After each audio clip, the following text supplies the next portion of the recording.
शुभकामनाएं। साथियों, आस्था और सुमन है वतन के लिए, आस्था और सुमन है वतन के लिए, जिंदगी एक हवन है वतन के लिए। कह गई फांसियों में फंसी गर्दने, कह गई फांसियों में फंसी गर्दने, यह हमारा नमन है वतन के लिए, यह हमारा नमन है वतन के लिए।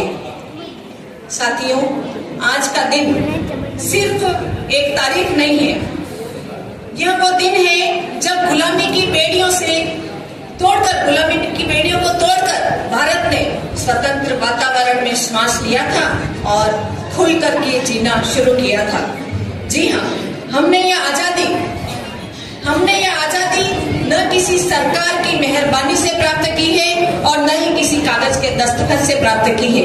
ये आजादी मिली है हमें, ये आजादी मिली है हमें लाठियों की मार से, ये आजादी मिली है हमें लाठियों की मार से, गोलियों की बौछार से, फांसी के फंदे से और जेल की सलाखों से। किसी ने हंसते हंसते फांसी चूमी तो किसी ने तलवार तानी थी और किसी ने अंग्रेजों के सीने में आग लगाई थी।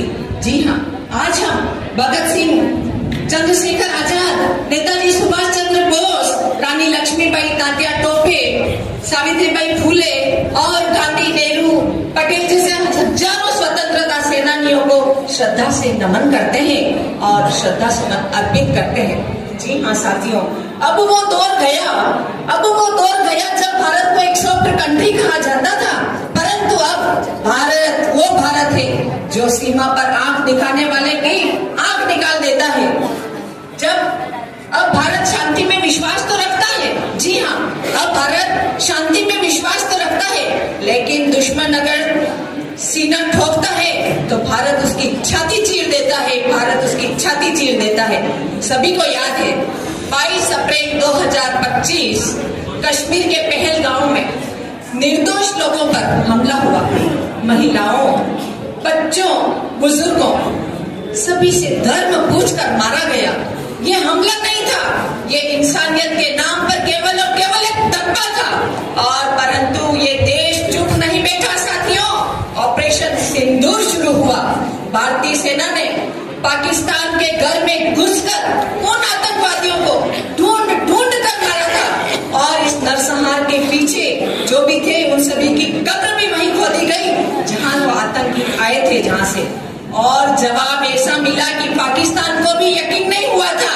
साथियों, यह कोई केवल दिखावा नहीं था, यह उस माँ, बहन, पत्नियों के सिंदूर की रक्षा का प्रण था। जी हाँ, जिसके बेटे, जिसके भाई, जिसके पति को आतंकियों ने मार डाला था। भारत अब बदल चुका है साथियों। अब भारत वो 78 वर्ष पुराना भारत नहीं रहा। आज भारत एक स्ट्रॉन्ग कंट्री, एक मजबूत देश के रूप में पूरी दुनिया के सामने एक ताकत बन करके खड़ा है। साथियों, चाहे पाकिस्तान हो, चीन हो या अन्य कोई, भारत की आंख में आंख डालकर बात करने की हिम्मत नहीं कर सकता है। जी हाँ, हम वो देश हैं जो बुद्ध भी हैं और अर्जुन भी हैं।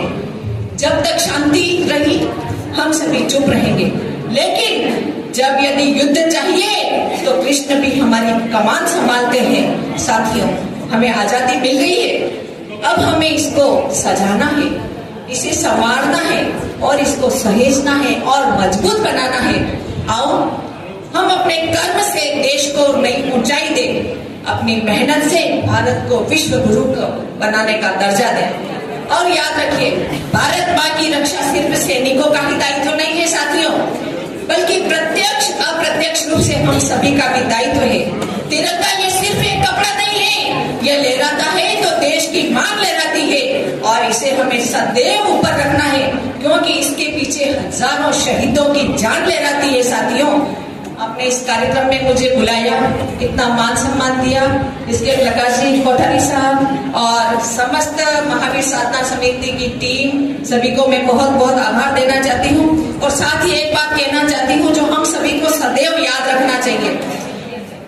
एक बात जो कहना चाहती हूँ, ध्यान से सुनिए।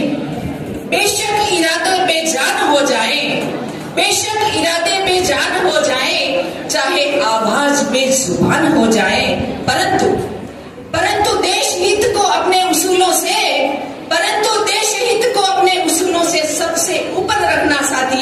ताकि हमारा भारत महान हो जाए, हमारा भारत महान हो जाए।